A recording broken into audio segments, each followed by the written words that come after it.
읽겠습니다. 베드로전서 1장 1절과 2절 말씀을 한 목소리로 하나님의 말씀을 받들어 읽겠습니다. 베드로전서 1장 1절과 2절 말씀, 제가 가지고 있는 성경 신약 성경 377면에 있습니다. 다 찾으셨나요? 네, 함께 하나님의 말씀을 읽겠습니다. 시작. 예수 그리스도의 사도 베드로는 본도, 갈라디아, 갑바도기아, 아시아와 비두니아에 흩어진 나그네 곧 하나님 아버지의 미리 아심을 따라 성령이 거룩하게 하심으로 순종함과 예수 그리스도의 핏부림을 얻기 위하여 택하심을 받은 자들에게 편지하노니 은혜와 평강이 너희에게 더욱 많을지어다. 아멘. 네, 하나님의 말씀을 다시 한번 읽습니다. 네, 말씀을 잘 읽어보시고 하나님의 살아계신 말씀이 여러분과 우리 안에 움직일 수 있도록 기도하시기 바랍니다. 1절 다시 2절까지 읽겠습니다. 시작. 예수 그리스도의 사도 베드로는 본도, 갈라디아, 갑바도기아, 비두니아에 흩어진 나그네 곧 하나님 아버지의 미리 아심을 따라 성령이 거룩하게 하심으로 순종함과 예수 그리스도의 핏부림을 얻기 위하여 택하심을 받은 자들에게 편지하노니 은혜와 평강이 너희에게 더욱 많을지어다. 아멘. 오늘 하나님 말씀을 전하실 우리 목사님을 잠깐 소개하고 우리 목사님의 말씀을 듣도록 하겠습니다. 벌써 1년이 됐네요. 제가 작년에 잠깐 하와이에 가서 말씀을 전할 기회가 있었습니다. 말씀을 전하고 그곳에 계시는 다른 목사님을 만나게 됐는데 그 목사님이 이 목사님입니다. 그래서 처음 뵙죠. 처음 만나서 함께 식사를 나누고 짧은 시간 얘기를 나누게 되었죠. 목회자가 참 많은 사람을 만나게 되는 것 같습니다. 많은 사람을 만나다 보니까 조금 이렇게 보는 눈이 생기게 되는 것 같습니다. 그렇다 그래서 제가 관상을 잘 본다 이런 건 아닌데 이렇게 만나보면 느낌이 있잖아요. 그죠? 요즘 유행하는 단어로 뭐라고요? 느낌 아니까. 네. 느낌이 있잖아요. 그렇다고 그게 100% 맞겠습니까? 근데 하여간 느낌으로 우리 목사님을 만나 뵀는데 참 제 마음 속에 저도 목사지만 목회자의 모습 어떤 걸까 늘 저도 생각하는데 우리 목사님을 만나 뵈면서 그런 느낌이 저에게 전해졌습니다. 그래서 짧은 시간 만나서 대화를 나눴는데도 불구하고 제 마음이 확 끌리게 됐죠. 그러고는 하루 이틀 정도 지나고 난 다음에 헤어졌기 때문에 그리 많은 시간 보낼 수도 없었고 친분을 나눌 수도 없었습니다. 그러나 한국에 와서 우리 목사님과 카톡을 몇 번을 하면서 정말 목사님에 대한 저의 생각이 틀리지 않았다는 것을 제가 알게 됐습니다. 그리고 언제든지 한번 뵈야지 그런 생각을 하고 있었는데 이번에 여러 선교 지역을 방문하시다가 한국을 오시게 됐다고 말씀을 듣게 돼서 제가 무조건 오시면 좋겠다, 한번 말씀을 전해주시면 좋겠다 그렇게 말씀을 드렸습니다. 제가 이 목사님을 어느 정도로 모르냐면 이분이 어느 학교를 나왔는지 어디에서 신학을 공부했는지 전혀 몰랐거든요. 그래서 오늘 아침에 여쭤봤죠. 목사님, 사모님께 여쭤봤어요. 먼저 사모님, 신학은 어디서 공부를 하셨나요? 우리 목사님께서. 그랬더니 캘리포니아에 가면 클레망이라는 꽤 유명한 신학교가 있습니다. 거기를 졸업하셨대. 그러시냐고. 또 더 묻기가 그래서 또 있다가 여기에 올라와서 일부 예배 전에 목사님께 여쭤봤죠. 목사님, 혹시 대학 다니실 때 전공은 뭐였나요? 제가 그렇게 물었어요. 그랬더니 우리 목사님께서 제 인생이 참 복잡합니다, 그러시더라고요. 그러시면서 말씀을 해주셨어요. 연세대학교에서 치과대 치대를 졸업을 하시고는 미국으로 건너가셔서 캘리포니아 주립대학에서 사회학을 전공을 하시고, 그러고 하나님의 부르심을 받아서 클레멍에 가서 신학을 끝내셨다고 그렇게 말씀하시더라고요. 뭐 이게 인생 복잡한 건가요? 치대 나오면 꼭 치과의사만 해야 되나요? 그런 건 아니겠죠. 아버님께서 목회자이셨기 때문에 결국은 목회자의 길에 접어드신 것 같습니다. 제가 목사님 얼굴을 뵙고 몇 번 대화를 나누면서 느낌이라는 것은 목회자가 가지고 있어야 하는 마음, 그런 것들이 모습과 말씀 속에서 자연스럽게 묻어나왔습니다. 그래서 제가 정말 다시 만나 뵙고 싶었고, 이렇게 좋은 선배로 알고 싶었기 때문에 오늘 특별히 성도님들과 말씀으로 만나게 된 것 참으로 기쁘게 생각합니다. 오늘 하나님께서 우리 김낙인 목사님을 통하여 우리 모든 성도들에게 하나님의 넉넉한 은혜와 평강이 넘치게 되기를 바랍니다. 우리 목사님 나오시기 전에 여러분끼리 먼저 한번 인사를 나누시죠. 당신에게 은혜와 평강이 많아지기를 바랍니다. 인사 한번 나누실래요? 네. 어떤 분은 이것만 하시는 분이 계시고요. 어떤 분 그래도 말씀하시는 분이 계신데, 한번 말씀 한번 해보세요. 여러분, 말을 하면요, 그 말이 옆 사람도 듣지만 자기도 들어요. 그리고 훨씬 더 크게 들어요. 그래서 그 은혜와 평강이 늘 성경 말씀대로 그 사람에게 가지 않는다면 그 은혜와 평강이 다 누구에게 와요? 나에게 와요. 그러니까 진짜로 그 사람에게 은혜와 평강이 임하기를 바라셔야지, 그분이 받으시든지 안 받으시든지 여러분에게 유익입니다. 다시 한번 하시는데 이렇게 하지 마시고 한 번만 더 합니다. 시작.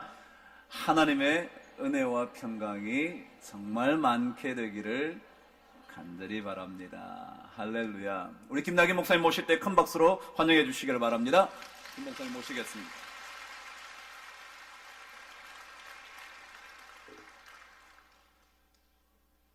할렐루야 라고 해야 되는데, 제가 하와이에서 왔기 때문에 알로하 인사합니다. 알로하 한번 해보실까요? 알로하. 알로하는 참 편리합니다. 안녕히 가세요 할 때도 알로하지만 만나도 알로하. 그리고 그 안의 내용은 당신의 평화를 빕니다 라고 하는 그런 뜻입니다. 여러분에게 하나님 주시는 평화와 그리고 은혜가 넘치기를 간절히 기원합니다. 이렇게 날씨도 눈으로 덮여서 오시는 길들이 많이 불편하셨을 텐데, 가득 찬 이 본당을 보면서 참 여러분의 믿음의 열정이 어떠한지 제가 느낄 수가 있었습니다. 여러분들은 어떤지 모르시지만 저는 이 날씨가 너무 좋네요. 하와이를 떠나서 필리핀과 태국을 지나서 그리고 러시아에 갔다가 한국에 왔습니다. 오니까 참 살만하네요. 그 날씨도 적당히 춥고, 또 무엇보다도 지난 몇십 년 동안 저는 눈 오는 거를 못 봤습니다. 쌓인 것은 봤는데, 쌓인 것은 뭐 영화도에서 보고 TV에서도 보고 또 일부러 이렇게 여행을 하면서 보기도 했지만, 눈이 오는 장면은 거의 30년 만에 처음 보았습니다. 하늘에서 눈꽃이 막 떨어지는데 가슴이 막 벌렁벌렁 뛰는데 얼마나 좋은지 모르겠어요. 우리 조국에서 사시는 분들 이런 축복을 겨울마다 받으시면서 사시는구나, 얼마나 좋겠나 하는 생각을 했습니다. 저는 지금 하와이 호놀룰루의 그리스도 연합 감리교회라고 하는 교회, 111년 전에 이 조국이 그들을 품어줄 수가 없어서 가난해서 정치적으로 불안해서 그리고 참 이 땅에 발붙여 살아갈 수 없는 어떤 형편 때문에 조국을 떠나서 하와이로 왔던 그분들이 세운 그 교회 지금 21번째 목사로 심무하고 있습니다. 은혜를 많이 받고 있고 이 역사적인 교회를 섬기면서 어떻게 하나님께서 여기까지 복음의 그 횃불을 옮기셨는데 이 복음의 횃불을 또 나도 옮겨갈 수 있을까라고 하는 것을 고민하면서 살아가고 있습니다. 그런 가운데 여러분 또 이렇게 뵙게 돼서 감사하고 또 우리 황영택 목사님께서 지극히 환영해 주시고 또 반갑게 두 손 들어서 이렇게 환영해 주셔서 너무 감사합니다. 짧은 시간 만났지만 저에게는 큰 축복입니다. 한 목사님 만난 것이 저는 미국에 간 지 40년 됐습니다. 그곳에서 살면서 별로 이렇게 한국하고의 관계가 이것도 신학교를 다닌 것도 아니고 이곳에서 목회를 한 것도 아니기 때문에 좋은 목사님들을 만날 수 있는 기회가 별로 없었습니다. 그런데 우연찮게 황 목사님 만나면서 참 우리 황 목사님의 그 인품과 그리고 주님 사랑하는 마음과 복음에 대한 열정을 느끼면서 하나님께서 내게 붙여주신 귀한 축복의 사람이구나 라고 하는 것을 감사하면서 그리고 귀하게 여기면서 만나고 있습니다. 여러분 귀한 목사님 모신 것을 축하드립니다. 축하드립니다. 정말 귀한 목사님이십니다. 귀하게 여기시고 함께 복음의 사역을 열심으로 일구어서 우리 강북제일교회가 주님 안에서 정말 이 마지막 때에 하나님의 그 뜻을 온전히 세워가는 능력 있는 재단이 될 수 있기를 간절히 바랍니다. 이번에 저는 필리핀과 태국 그리고 블라디보스토크를 다니면서 참 얼마나 세상이 힘들고 어려운가라고 하는 것을 많이 보았습니다. 물론 관광을 가는 분들도 계시고 그래서 그것을 즐겁게 지내다 오시는 분들도 계시지만 그들의 삶의 현실은 참으로 너무나 고달프고 힘들었습니다. 그것은 그런 어려운 지경에 있는 분들뿐만이 아니라 세계 전체가 지금 다 이런 신음을 고통 속에 신음하고 있지 않습니까? 정치, 경제, 문화, 사회 모든 면에 있어서 어떤 방향을 잡지 못하고 혼돈 속에 있습니다. 지도자라고 하는 분들을 만나서 대화를 나눠봐도 잘 모르겠다고 하는 거예요. 경제 지도자들, 정치 지도자들 만나서 함께 나누어도 잘 모른다는 겁니다. 그런 상황을 우리는 지금 더듬어가고 있습니다. 그 가운데서 우리의 삶은 참 혼돈과 그리고 불확실한 그 가운데서 경험되어지는 두려움과 아픔을 경험하면서 살아가는 것이 우리의 삶의 현실인데 그것이 온 인류적으로 온 국가적으로 계속되어지고 있다고 하는 것입니다. 이번 필리핀에 간 그 선교지는 이나레스라고 하는 공동체인데 그곳에서 이나레스라고 하는 의원이 그 땅을 마련을 하고 그리고 재해를 당한 사람들을 이주시킨 다시 말하면 빈민촌입니다. 그곳에 한국 선교사님이 가셔서 길거리에서 어린이 사역을 시작하셨습니다. 이런 쪽박 같은 곳에 가족이 한 7명, 8명씩 사는데 아이들은 한 집에 6명, 7명씩 되는 거예요. 그러니까 아이들이 얼마나 많은지 그들을 보면서 궁절한 마음을 가지고 이 박영현 선교사님이라는 분이 어린이 사역을 시작을 했는데 그 아이들이 자꾸 모이면서 아이들이 기뻐하고 즐거워하는 모습을 보고 중고등부 아이들이 모이고 중고등부 아이들이 모이는 것을 보면서 부모들이 따라 나와서 불과 2년 만에 그 공동체는 2,000명의 공동체가 되었습니다. 그래서 저희가 그 교회를 후원하고 그 목사님을 후원했는데 한번 오셔서 집회를 해주십시오 해서 갔었습니다. 그들의 삶의 현실은 너무나도 힘이 들었어요. 그런데 복음이 들어가니까 거기에 기쁨이 생기고 거기에 소망이 생기고 그 공동체가 죽음의 공동체가 절망의 공동체가 아니라 거기에 새로운 비전의 공동체가 되는 것을 보았습니다. 그들이 필리핀은 영어를 하는 곳이기 때문에 그들이 가진 비전을 들어보니까 그렇더라고요.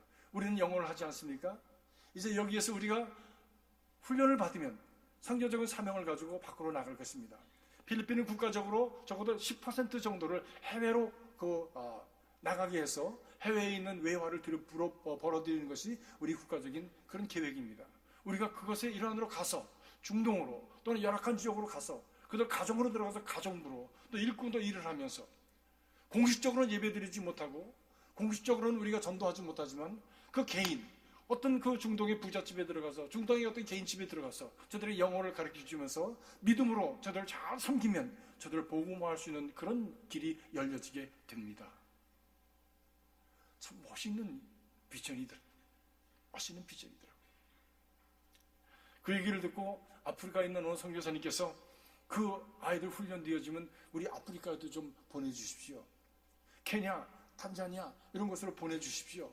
거기 와서 그 아이들로 하여금 아이들에게 영어도 가르치고 그리고 저들이 어떻게 일어났는지 예된 복음도 전해주시길 바랍니다 라고 하는 이야기를 들으면서 막 신이 나 있는 것을 저희가 보았습니다. 복음이 들어가는 곳에는 새로운 생명이 일어납니다. 그 복음을 위해서 자기를 드리고 그리고 하나의 미랄로 죽고자 하는 이들이 있는 곳에는 새로운 역사가 일어납니다. 우리 강북 제일교회에 속해져 있는 모든 성도들이 이런 예수 그리스도의 복음의 그 정신을 가진 귀한 삶을 살아가셔서 여러분들이 살아가시는 가정과 일터와 생활이 그리고 우리의 교회가 살아 생명으로 충만하고 꿈틀거리는 그런 하나님의 전이 될 수 있길 주의 이름으로 축복합니다. 태국에 갔습니다. 거기에 우리 미국의 연합감리교회에서 보낸 성교사님이 계신데 그분은 에이즈 고아원을 하고 계십니다. 태국이 너무 성적으로 물러나기 때문에 그래서 좀 죄 없는 아이들이 태어났는데 그 아이들이 에이즈가 걸려서 태어나는 거예요. 그 아이들을 모아서 그들을 사랑해주고 버림받은 아이들에게 약을 먹이고 그리고 공부를 시키고 저들에게 신앙을 심고 그리고 저들이 병을 알아서 잘 자라지 못하고 그리고 배우는 것이 늦지만 사랑을 계속 주면서 저들의 자긍심을 씌워주고 자화상을 아름답게 가꾸어주는 그런 모습을 보면서 그리고 너는 앞으로 하나님의 나라를 위해서 사용될 아이라고 하는 이야기를 계속 해주면서 그 복음의 사역을 감당하는 모습을 보았습니다. 얼마나 귀한지 모르겠어요. 복음이 가는 곳에는 이렇게 자기를 들여서 희생해서 십자가를 지면서 그리고 복음의 사신으로서 나가서 하나님의 미랄로 드려지는 곳에는 새로운 생명이 짝트게 되어지는 것입니다. 죽음이 물러가고 그리고 거기에 새로운 희망이 짝트게 되어지는 것입니다. 그 선교사님은 또 휴먼 트래피킹을 위해서 애를 쓰시더라고요. 이게 성문화가 이렇게 발달이 되고 그리고 성문화가 너무 그냥 팽창을 하니까 이 어린아이들이나 또는 여자 성인들을 훔쳐서 납치해서 강제로 팔아먹는 일들이 거기에 흥행하고 있습니다. 그 거래 관계 속에 중간에 간섭을 해서 끼어들어서 그 여자들을 구해오는 어린아이들을 구해오고 또 여자분들 구해오는 일들을 하고 계시더라고요. 참 위험한 일입니다. 그런데 그것과는 관계없이 열심으로 자기를 희생해서 하시는 모습을 보면서 목사님 지난 주간에 6명 구했습니다. 그래요. 위험하지 않아요? 위험하지요. 총을 맞을 수도 있고 칼을 맞을 수도 있고 어떤 일을 당할지 알 수 없지만 그러나 한 생명을 구하는 일 아니니까 그들을 구해서 복음을 전하면 그들이 받습니다. 그리고 그들이 삶을 살아갈 수 있는 길이 열려지게 됩니다. 이 일이야말로 해야 될 일 아니겠습니까? 목사님 도와주세요. 말씀을 드리면서 제 가슴이 뭉클해졌습니다. 정말 복음이 가는 곳에는 이런 새로운 역사가 일어나게 되어지는 것입니다. 사랑하는 성도 여러분, 여러분의 삶 속에 복음의 능력이 여러분의 삶 속에 펼쳐지기를 주님의 이름으로 축복합니다. 복음의 핵심이 되는 예수 그리스도의 십자가, 그 자기 희생과 자기 죽음의 삶이 함께 따르는 믿음의 삶이 우리에게 열려지기를 주의 이름으로 축복합니다. 우리 신앙의 핵심은 무엇입니까? 우리 기독교 신앙의 핵심은 무엇입니까? 그것은 십자가 아닙니까? 그 십자가는 무엇입니까? 자기 죽음입니다. 십자가는 무엇입니까? 자기 포기입니다. 자기 내려놓음입니다. 겸손히 자기는 묻어지는 것입니다. 여러분 안에 이런 십자가가 여러분의 신앙의 뿌리로서 여러분의 삶의 가치관으로 그리고 우리의 문화로 생활의 어떤 습관으로 자리할 수 있기를 주님의 이름으로 축복합니다. 그래서 여러분이 가는 곳마다 진정으로 복의 근원이 되어지는 역사가 일어날 수 있기를 간절히 바랍니다. 복의 근원이 된다는 말은 무슨 말입니까? 복의 근원이 된다는 말은 복덩어리가 된다는 말씀입니다. 어디 가든지 바로 나 때문에 새 생명이 일어나고 나 때문에 새로운 소망이 일어나고 나 때문에 새로운 역사가 펼쳐지게 되어지는 복덩어리가 된다는 말씀입니다. 이 딸이 한 3년 전에 결혼을 했어요. 근데 그 시아버지 되는 사람이 우리 딸아이를 보고 우리 복덩이 자꾸 그러시더라고. 저는 처음에 그것이 무슨 말인지 잘 이해가 가지 않았어요. 왜 이 아이를 복덩이라고 그럴까? 복덩이라고 그럴까? 가만히 생각해 보니까 성경에 아브라함에게 하신 말씀, 그것이 복의 근원이 된다는 말씀이 복덩이가 된다는 말이구나. 제가 새삼스럽게 깨달았어요. 이 아이가 이 집에 들어가서 그 집이 잘 되고 그 집에 평화를 이루고 그 집에 하나님이 주시는 그 축복을 일구원에는 그 기반이 될 수 있다면 이 아이가 정말 복덩이가 되는구나. 그러면 그것은 우리 모두에게 주신 하나님의 그 사명이고 하나님의 소원이신데, 그 소원의 역사가, 그 복덩이가 되는 역사가 바로 예수 그리스도를 통해서 우리 만인에게 허락되었고, 그리고 바로 그것은 그리스도의 십자가로 말미암아 우리에게 주어졌다고 하는 사실을 생각할 때에 이 십자가는 얼마나 고귀한 것인지 모릅니다. 그러나 오늘날 십자가의 진정한 내용을 잃어버린 신앙이 얼마나 많습니까? 자기 죽음과 자기 희생과 포기를 잃어버린 신앙, 자기 드림을 잃어버린 신앙, 자기 죽음을 잃어버린 신앙이 얼마나 많으냐는 말씀입니다. 하와이에서 목회하는 가운데 어떤 분이 어느 날 문을 두드리면서 찾아오셨어요. 목사님, 들어오세요. 앉으세요. 어떻게 오셨죠? 그랬더니 그분이 주머니에서 조그마한 반지함을 이렇게 꺼내더니 열어 보여주셨습니다. 그 안에 십자가가 들었습니다. 금식 그 십자가에다가 다이아몬드 보석이 딱 박힌 십자가였어요. 그러면서 하시는 말씀이, 목사님 여기다 대고 한번 시계에 안수해 주세요. 그러더라고요. 제가 그래서 왜 여기 십자가에 대고 제가 안수를 해야 합니까? 그랬더니 그래도 목사님이 영역이 있으시니까 십자가에다가 목에 걸기 전에 목사님이 안수해 주시면 이 십자가가 능력 있는 십자가가 될 거 아닙니까? 이분이 복음을 모르는 분이구나. 그래서 교회는 나오지만 복음을 모르는 분들이 많이 있지 않습니까? 그 모든 분들에게 예수 그리스도의 복음이 전파되어지고 복음이 믿어지고 복음의 능력이 경험되어지고 그를 통해서 복의 통로가 되어지고 복덩이가 되어지는 역사가 일어날 수 있기를 주님의 이름으로 축복합니다. 그분에게 복음을 전했습니다. 그리고 그분을 안고 꼭 기도해 주었습니다. 그분이 십자가를 걸고 그리고 나갔어요. 사랑하는 성도 여러분, 우리 모든 신앙의 뿌리도 핵심도 목적도 우리의 삶의 그 가치도 그리고 그 열매도 모든 것이 십자가로 말미암는 것을 기억하시기 바랍니다. 우리 기독교 신앙의 오늘 과거와 현재와 미래를 통틀어서 함께 하시는 성령의 역사도 십자가를 통해서 이루어지는 것을 여러분들이 하셔야 하지 않습니까? 내가 가는 것이 너에게 좋으니 내가 가면 너에게 다른 보혜사를 보내주시겠다고 하지 않았습니까? 내가 가는 과정, 그것이 무엇입니까? 십자가 아닙니까? 십자가를 지고 뚜벅뚜벅 걸어서 골고다 그 정상에 올라서 달려 피 흘려 물 흘려 죽으신 예수 그리스도의 그 고난의 과정, 그 십자가 아닙니까? 내가 가면 너희에게 보혜사가, 다른 보혜사가 오신다. 십자가를 통해서 우리에게 다가오시는 성령의 역사가 여러분 한 분 한 분들의 심령 속에 충만하기를 주님의 이름으로 축복합니다. 우리 강남제일교회, 이 강북제일교회의 모든 교회 구석구석에 모든 사역 위에 우리 황 목사님께서 모든 사역자들 위에 충만하기를 주의 이름으로 축복합니다. 우리가 믿음으로 살려고 하는 간절한 소원이 있지만 믿음으로 살지 못하게 하는 환경이 우리들에게 얼마나 팽창해 가는지 모릅니다. 핍박과 방해가 얼마나 많은지 모릅니다. 선교지를 다니다 보면 정말 그 선교사님들이 사역하시는 그 환경이 너무나 열악한 것을 볼 수 있습니다. 문화적으로도 열악하고 환경적으로도 열악하지만 그 제도적으로 그것을 허락하지 않아서 예배드리다 잡혀가기도 하고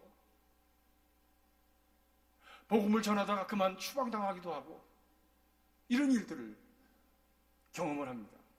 저는 그분들을 돕기 위해서 몇 번 이렇게 여러 군데를 다녔는데 그러다가도 잡혀서도 경찰에 들어가서 조소를 받고 추방을 당하고 그런 경험들을 여러 번 했습니다.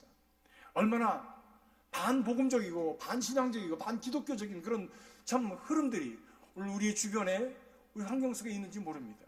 우리는 같이 여기에 모여 있으니까 그것을 경험하지 못하지만 같은 동시대에 이 같은 시간대에 살아가면서도 다른 곳에 그런 다른 문화 속에 살아가는 사람들 얼마나 많은 아픔을 당하고 또 이런 자유함이 있는 것을 알지 못하고 묶인 채 갇힌 채 보지 못한 채 살아가는 이들이 얼마나 많은지 모릅니다.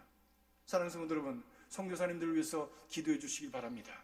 그런 갇힌 그런 세계 속에서 살아가는 사람들을 위해서 그들에게 정말 자유함, 다시 보게 함, 그래서 열려지는 그런 역사가 있어지기를 여러분 기도하시기를 주님의 이름으로 축복합니다.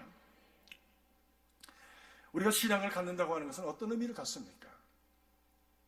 여러분 신앙생활을 왜 하고 계십니까? 그것은 평화 없는 이 땅에 평화를 심고 평화의 통로가 되어지고 아픔과 상처가 있는 곳에 치유와 회복의 통로가 되어지고 정말 죽음으로 말미암아 두려워하는 이 세상에 죽음을 넘어서 하나님의 나라가 오고 있음을 그 소망으로 선포하는 일을 위해서 여기 있지 않습니까? 여러분을 통해서 죽어도 산다라고 하는 그런 분명한 생명의 원리를 볼 수 있는 증거가 되기 위해서 하나님이 이 세상에 저와 여러분을 두신 줄로 믿습니다. 우리 모두에게 주어진 그 어둠의 여건 속에서 고통의 여건 속에서 그것을 능히 이기고 하나님의 승리하심을 보여주는 증인들이 되어주기를 주님의 이름으로 축복합니다. 스카텍이라고 하는 분이 The Road Less Traveled라고 하는 책을 썼습니다. 잘 다니지 않는 길이라고 하는 그런 책, 그 첫 문단을 그는 이렇게 시작합니다. 인생은 고난이다. Life is pain. 인생은 고난이다라고 하는 것이에요. 그리고 이 인생이 고난이라고 하는 것을 인정하고 그 안에서 길을 찾으려고 할 때에 길을 찾을 수가 있지, 인생은 고난이 아니라고 하는 그런 어떤 환상을 가지고 우리가 삶을 풀어가려고 할 때 그 삶의 문제는 해결되지 않는다고 그분은 얘기합니다. 그렇습니다. 고난이 없는 곳이 있습니까? 고난이 없는 사람이 있습니까? 교인이 2,000명이 3,000명이면 다 한 사람 한 사람이 다 다른 아픔과 어려움이 있습니다. 고민이 있습니다. 갈등이 있습니다. 있는 사람은 고난이 없습니까? 아닙니다. 있기 때문에 그것 때문에 고난이 있습니다. 없는 사람은 없기 때문에 고난이 있습니다. 건강한 사람은 건강하기 때문에 또 아픔이 있습니다. 많이 배운 사람은 많이 배웠기 때문에 또 고민이 있고 아픔이 있습니다. 사회적인 지위가 높은 분은 그 높기 때문에 갖는 남다른 그 아픔이 있습니다. 우리 모두는 다 고난 속에 살아가는 존재들입니다. 그러나 고난에 묻히는 존재가 아니라 이 죄로 말미암아 인간의 불합리성으로 말미암아 빚어진 이 오늘의 세상, 공중군세 잡은 자로 말미암아 번복이 되고 혼돈스러운 이 세상 그 가운데서 불안해하고 두려워하고 혼돈스러워하고 그 안에서 죽음의 위기를 바라보면서 아파하는 인생들을 향해서 여기에 길이 있다라고 십자가를 보여주신 예수 그리스도의 그 길을 통해서 삶의 문제를 풀어가는 사람들, 이 사람들이 바로 그리스도인들인 것입니다.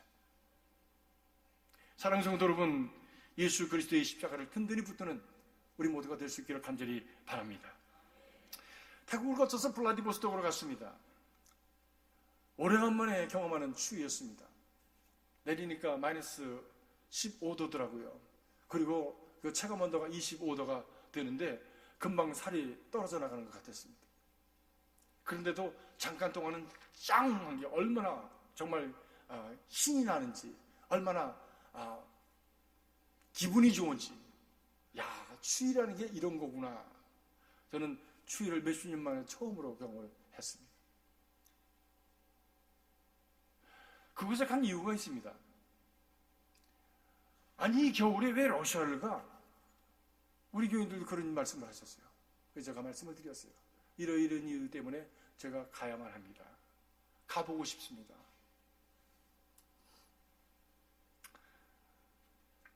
거기에는 러시아 첫 번째로 순교하신 우리 김형학 목사님이라고 하는 분의 순교의 그 흔적이 있었습니다. 얼마 전에 박영현 형서 선교사님이라는 분을 만났는데 그분이 이분에 대한 얘기를 해주시더라고요. 목사님, 그동안에 발굴되지 않은 분이었는데 지난 90년 동안 묻혀 있었는데 이분이 새롭게 발굴이 돼서 지금 참 이분에 대한 이야기를 저희가 하고 이분에 대한 참 기념비를 세우려고 지금 블라디보스톡에 있는 선교사님들이 애를 쓰고 있습니다.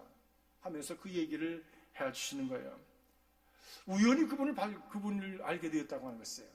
어떻게 알게 되었습니까? 라고 했더니 얼마 전에 러시아 정부에서 러시아에 들어온 교회들, 지금으로부터 4년 전 얘기입니다. 7년 이상 되지 않은 교회들은 다 나가라고 하는 명령이 떨어졌답니다. 그러니까 자기는 20년 사역을 했으니까 있을 수 있지만 많은 선교사님들이 이제 하던 사역을 그대로 놓고 떠나야만 하는 그런 위기를 봉착하게 되었습니다.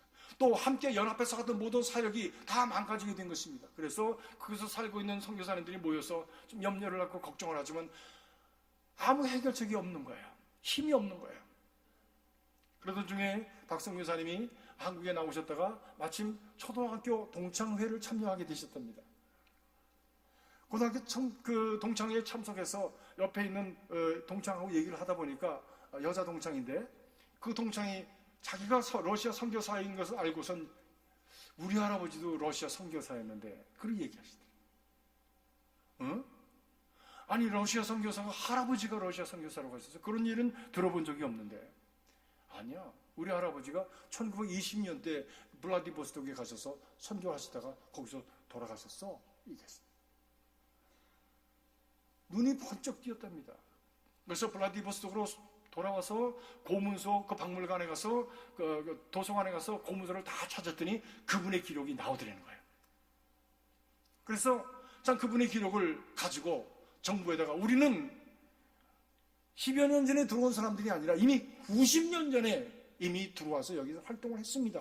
라고 하는 서류를 꾸려서 정부에다 집어넣더니 오케이. 그래서 하마터면 추방당할 뻔했던 모든 선교사님들이 다 세이브가 됐습니다. 얼마나 감사한지. 그러고 보니까 그 얼굴도 모르고 그리고 계신지도 몰랐던 김영학 선교사라는 분의 은혜를 입었잖아요. 그래서 거기 있는 모든 선교사님들이 지금 연합해서 그분을 기리는 추모 기념비를 세우자. 그분이 어디서 목회하셨는가? 목회지를 찾고 그분이 세우셨던 교회가 있었던 자리, 그분이 다니셨던 그런 자리들 다 확인을 하면서 바로 그곳에 또 새로운 예배당을 짓고 그리고 선교를 확장해 가려고 지금 계획을 하고 준비를 하고 있습니다. 그래서 저를 데리고 선교사님이 그 블라디보스톡에 있었던 그분이 목회하셨던 교회에 갔습니다. 가보니까 지금은 유아원을 하고 있더라고요. 근데 그 집을 사겠다고 그랬더니 60만 불 달래요. 거기 계시던 목사님들이, 선교사님들이 입을 떡 벌렸습니다. 아니 60만 불을 갑자기 우리가 어디서 구해? 그래서 지금 그렇게 아이디어만 가지고 있습니다. 그러더니 선교사님이 그 박 선교사님이라는 분이 절 보고 그래요. 목사님 여기 한 3시간만 가면 북한 접경 지역이 나오는데 거기 가서 한번 북한을 위해서 손 들고 우리가 북한을 위해서 기도하십시다. 그래요? 얼마 3시간만 가면 됩니까? 3시간만 가면 된대요. 핫산이라고 하는 지역인데 소련과 중국과 그리고 이 북한이 연접해 있는 그런 도시입니다. 그래 가십시다. 그래서 그것을 향해서 소련 운전자를 사고 그리고 저희들 목사님과 또 우리 교인들과 함께 7명이 떠났습니다. 6명이 떠났습니다.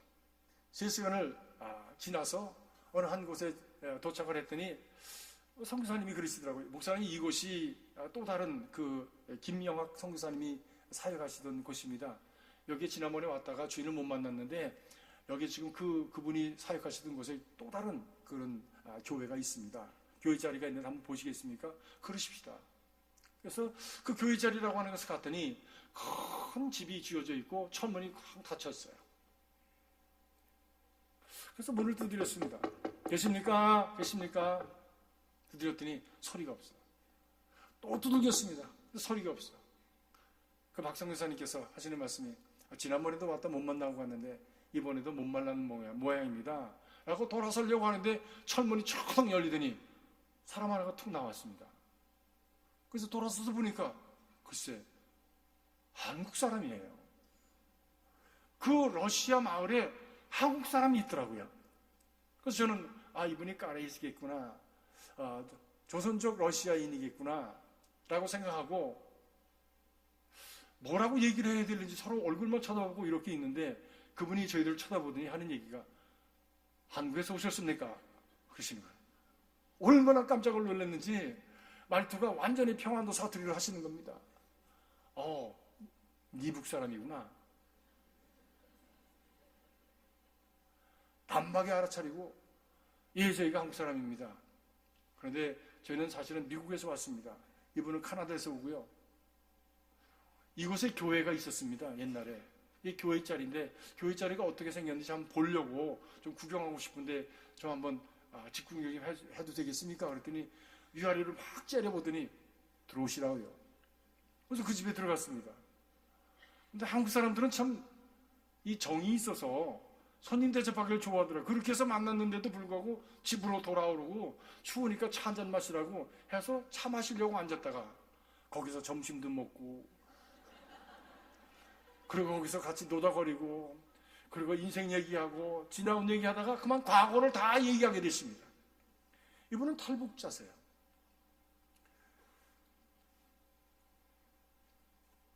북한에서도 남부럽지 않게 살았답니다. 가정도 좋고요, 공부도 많이 했고요, 머리도 좋고요. 그래서 러시아에 와서도 돈을 많이 벌었어요. 그래서 그곳에다 큰 집을 지은 거예요. 그런데 그럼 왜 오셨습니까? 그랬더니 나는 혼자 잘 살 수 있지만 그 세상이 너무 썩었습니다. 세상에 선생님 생각해 보시라고요. 6.25 전쟁 때 300만이 북한 사람이 죽었다고 하는데 평화시대에 300만이 굶어 죽었습니다. 그것이 바른 세상입니까? 나는 그런 세상에서 살 수가 없습니다. 그래서 나왔습니다. 그럼 남쪽으로 가시지 왜 여기 러시아에 오셨습니까? 남쪽에 가면 탈북자들이 무시당하지 않습니까? 정착금이라고 주는데 그 깡패 들여서 다 뺏어가지 않습니까? 저는 다른 사람들의 무시하는 것은 참을 수 있어서 동족 간의 무시를 당하면서 있고 싶지는 않습니다. 그래서 제가 러시아를 택했습니다. 여러분, 혹시 여러분 주변에 탈북자들이 계시면 잘 대해 주십시오. 그들이 자존심 상하지 않도록 인격을 존중해 주시기 바랍니다. 다 압니다. 그분들이 다 알더라고요. 그러면서 저는 지금 우리 아이들이 이북에 2아이가 있고 가정이 있습니다. 그럼 교신이 있으십니까? 없습니다. 차라리 모르는 게 낫습니다. 알면은 전 가족이 몰살당합니다. 그럼 왜 여기서 계십니까? 이제 통일이 되면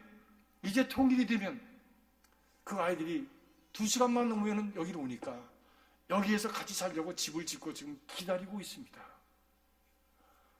아유, 그 얘기를 들으니까요, 가슴이 막 확 메이는 게 제 가슴이 이렇게 유리창 깨지듯이 찌찌찌 깨지는 소리가 나더라고요. 분단 조국의 아픔이 거기도 있더라고요. 남쪽에만 있는 게 아니라 거기도 있더라고요. 통일은 빨리 되어야 되겠더라고요. 사랑하는 성도 여러분, 우리 조국을 위해서 여러분 기도하시겠지만 미국에 있는 저희들도 매일 기도합니다. 조국의 통일을 위해서 기도합니다.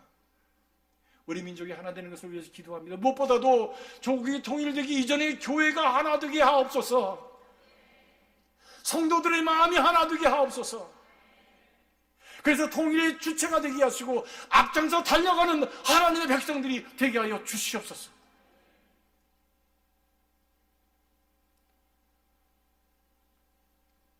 같이 나의 살던 고향도 부르고 같이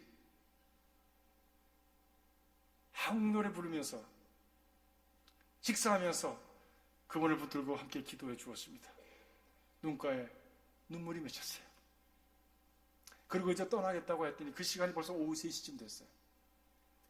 떠나겠다고 했더니 어디로 가시냐요. 그래서 여기 이북에 가까운 그 접경 지역에 가서 우리가 기도하기를 원한다 했더니 가지 말라는 거예요. 자고 가라는 거예요. 그래서 저희는 가야 됩니다.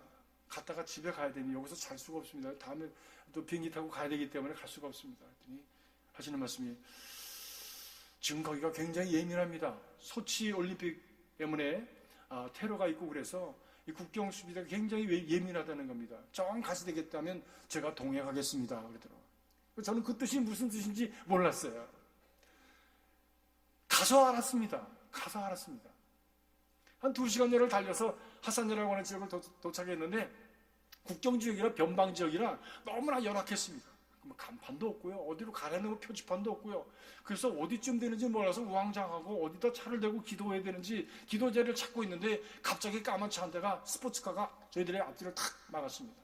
그들이 그 앞에서 그 가죽 잠바를 입고 청바지를 입은 청년 하나가 썩 내리더니 그 뒤에는 별을 단 모자를 쓴 러시아 군인들이 총을 들고 내렸어요. 헬로! 뭡니까 저거? 그랬더니 모르겠는데요. 그랬더니 오더니 여권을 달라고 해서 여권을 주었습니다. 저희들이 이제 6명이 갔는데 리북분 그분이 같이 하면서 7분이 됐잖아요. 근데 7사람의 여권이 5나라부터 왔어요. 이상하잖아요. 미국 사람, 미국 사람, 카나다 선교사, 그 다음에 소련 사람, 운전사가 소련 사람이에요. 소련 사람. 5나라의 사람들이 모여서 이북을 향해서 지금 가고 있으니까 이게 좀 이상한 그룹이에요. 그 체포를 당해가지고 국경 수비대에 가서 이렇게 이제 다 체포를 당해서 가서 갇히게 됐습니다. 모스크바에다 연락을 하고 모스크바 정부에서 다 조회를 하고 미국까지 연락을 해가지고 이 사람들이 다 바른 사람들이냐 진짜냐 다 해서 조회가 끝나고 마지막에 10손가락 지장 다 찍고 사진 이렇게 다 찍고 6시간 동안 있는데 지옥입니다. 저희 집 사람은 반 실신을 해가지고 반 넘어져 있죠. 불안해서 두려워가지고 기운이 다 빠져서. 그리고 풀려나서 집으로 오게 되었습니다. 집으로 돌아오는 길에 이미 캄캄해서 사방에 보이지 않고 차 안에 불이 다 꺼져서 아무것도 들리지 않는 보이지 않는 그 상황 속에서 그 이북분이 물어보세요. 지금 우리 집 있는 데가 교회 터였다고요? 그렇습니다. 근데 교회 터를 보시기 위해서 지금 미국에서 카나다에서 오셨다고요? 예. 거참 이상하네. 거참 이상하네. 그래서 또 자기한테 자기 혼자 고민을 하는 거예요. 그래서 교회 터에 대한 얘기를 해주었습니다. 교회 터에 와서 예배를 드렸던 목사님, 김영학 목사님. 1920년대에 연해주에 거하던 그 모든 사람들이 소련의 그 박해로 말미암아, 스탈린의 박해로 말미암아 그것을 떠나고 도망가고 다 빠져나오는 그때에 그래도 거기 몇 사람 남은 사람들을 섬기겠다고 이 블라디보스톡에 왔습니다. 그곳에서 몇 년 사역하는 동안에 복음 전한다고 악질 반동으로 그렇게 몰려서 감옥에서 노동교화소에서 그 추운 데서 일하다가 1월 달에 그만 얼음 속에 넣어서 얼려 죽여버렸습니다. 춥더라고요. 물에 넣어서 죽이는 방법도 2가지래요. 돌을 묶어서 던지는 방법이 있고 그냥 던지는 방법이 있는데 돌을 묶어서 던지는 것은 은혜를 베풀어 주는 거랍니다. 왜? 빨리 죽고 마니까. 그런데 그냥 던지면 사람이 죽으려고 하면 본능이 살아서 살고자 하는데 이 얼음과 이 물 표면 사이에 조금 남은 공기구멍에다가 그 코를 대고서 살아남으려고 버둥거리다가 서서히 얼어 죽는다는 겁니다. 김영학 성회사님 그렇게 돌아가셨습니다. 그분이 하시던 교회 자리가 여기입니다. 우리가 이곳에다가 할 수 있으면 교회를 짓고 그리고 그분의 그 복음의 열정과 그분의 사역을 우리가 기념하려고 생각합니다. 그래서 여기까지 찾아온 겁니다. 그랬더니 그분이 쭉 하다가 뭐라고 그러시냐면 그러면요 제가 저희 집 위쪽에 있는 땅을 드리는 것을 한번 생각해 보겠습니다. 오다 가다 만난 사람입니다. 저는 그냥 오다 가다 만난 사람인 줄 알았어요. 근데 그분은 하나님께서 만나게 하신 분이셨어요. 사도 바울이 빌립보에 갔을 때 어디를 가야 될지 몰라서 우왕좌왕하고 있을 때에 자주장사 루디아를 만나지 않습니까? 그분에게 복음을 전하고 그가 믿는 자가 되어지고 그가 말하기를 나를 믿는 자로 여기거든, 나를 믿는 자로 여기거든 내 집에 유하시옵소서. 그 복음의 동토에 다 죽었다고 여겨지고 90년 전에 돌아가심으로 만나 끝났다고 여겨졌던 그분의 믿음의 줄거리가 그것에 여전히 살아서 새롭게 부활하는 모습을 보았습니다. 사랑하는 성도 여러분, 복음을 위한 자기 십자가를 지는 그 역사는 결코 죽지 않습니다. 거기에는 생명이 있기 때문입니다. 그것은 다시 살아서 용솟음치고 그 지역에 복음의 역사가 일어나게 될 것을 믿습니다. 그 지역에 있는 러시아 여자분을 만났습니다. 그분은 그 근처에 있는 학교의 선생님이신데 그분이 누가 말하지도 않았는데 그런 얘기를 해요. 여기에 교회가 필요합니다. 이곳에 교회가 없기 때문에 이곳에서 차를 타고 2시간씩, 배를 타고 30분씩 블라디보스토크로 나갑니다. 여기에 교회가 있으면 참 좋겠습니다라고 얘기를 하시더라고요. 어떻게 이렇게 아다리가 딱딱 맞는지, 우리가 계획하지도 않았는데 하나님께서 만나게 하시고 그 길을 풀어주시고 그 길을 열어주시고 보여주시는 그 아름다운 하나님의 역사의 손길을 보면서 하나님은 살아 계시구나. 살아계신 성도 여러분, 하나님은 살아계십니다. 지금도 우리의 삶 속에 살아계신 줄 믿습니다. 때로는 기도해도 기도가 응답되지 않는 것 같고 부르짖어도 눈물이 끊임없이 흘러서 그 어둠 속에, 그 동굴 속에 갇힌 것 같은, 언제 그 내 안에는 내게는 태양이 떠오르냐, 그런 답답한 마음을 가진, 그 어두운 겨울을 지내는 것 같은 마음을 가질 때가 있지만 그럼에도 불구하고 그 상황 속에서 하나님은 여전히 역사하고 계신 줄 믿습니다. 우리는 느끼지 못하고 깨닫지 못하지만 하나님 예수 그리스도께서 엘리 엘리 라바 사박다니, 아버지여 아버지 어찌하여 나를 버리시나이까 라고 하였던 그 침묵의 순간에도 하나님은 온 인류들의 구원을 위해서 일하고 계셨습니다. 우리가 믿는 하나님은 바로 그 하나님입니다. 우리가 믿는 예수님은 바로 그 십자가 예수 그리스도이십니다. 그것이 복음의 핵심입니다. 십자가, 그것이 우리에게 진정한 생명이 되고 진정한 영혼을 우리에게 보장하는 은혜의 축복이 되어지는 것입니다. 사랑하는 성도 여러분, 우리가 무엇을 믿습니까? 주님 복 주시옵소서, 주님 은혜 주시옵소서, 이 일 잘되게 해주십시오. 기도하는 건 너무 중요합니다. 그러나 그것을 통해서 우리 가운데 이루어져야 될 것은 무엇입니까? 그것은 바로 십자가의 역사여 복음의 역사입니다. 그렇습니다. 바로 이 십자가, 이것을 통해서 하나님은 지금까지도 살리시고 구하시고 새롭게 하시고 회복시키시고 그리고 하나님의 나라를 보여주시고 그 길을 향해서 참 그 길이, 그 천국을 향한 길을 열어주셨습니다. 사도 바울은 이것을 에베소 2장 20절에 이렇게 말씀합니다. 너희는 사도들과 선지자들의 터 위에 세움을 입은 자라. 그리스도께서 친히 모퉁이 돌이 되셨느니라.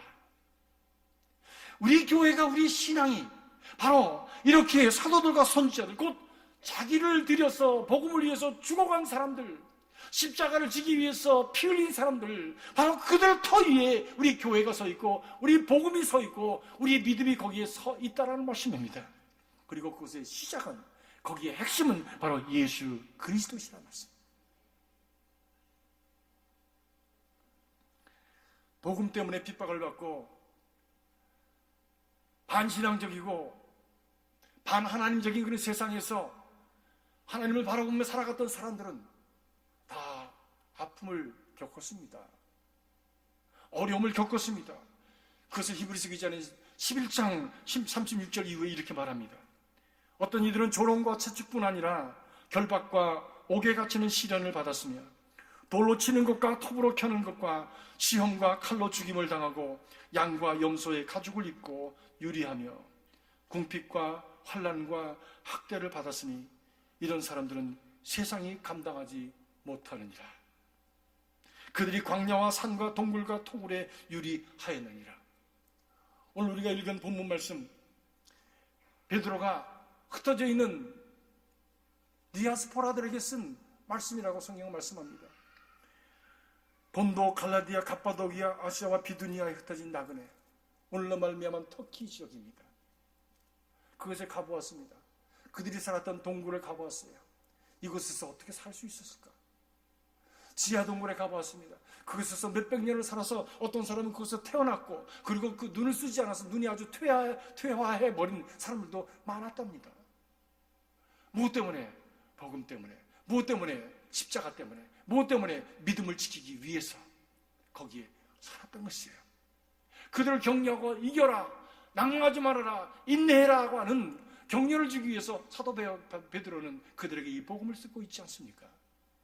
사랑하는 성도 여러분, 오늘 반기독교적이고 반신앙적인 반하나님적인 이 세상에서 믿음을 지켜가는 성도들의 그 삶의 자세는 서로가 격려하고 긍휼히 여기고 앞서가니 뒤서가니 서로가 끌어주고 밀어주는 그런 아름다운 사랑의 교제가 있어야 될 줄로 믿습니다. 한번 옆에 분 보시고 한번 인사해 보시기 바랍니다. 저를 긍휼히 여겨주세요. 저를 긍휼히 여겨주시기 바랍니다. 하나님의 은혜로 긍휼히 여김을 받는 긍휼히 여기는 저희들이 될 수 있길 바랍니다. 서로가 격려가 되길 바랍니다. 그래서 우리에게 그를 통해서 은혜와 평강이, 그리스도의 은혜와 평강이 우리의 삶을 넘는, 환난과 역경을 넘는, 우리의 참 동터와 같은 그런 꽁꽁 얼어붙은 우리의 삶을 넘는 초월적인 성령의 역사가 우리의 삶 속에 소망이 되어지고 우리의 삶을 붙들고 세워주는 능력이 되어지고, 그로 인해서 평강과 은혜가 충만한 삶을 살아가는 우리가 될 수 있길 주의 이름으로 축복합니다. 주님 나라 갈 때까지 승리하는 여러분 될 수 있길 주님의 이름으로 축복합니다. 우리 강북 제일교회가 될 수 있길 주의 이름으로 축복합니다. 기도하겠습니다.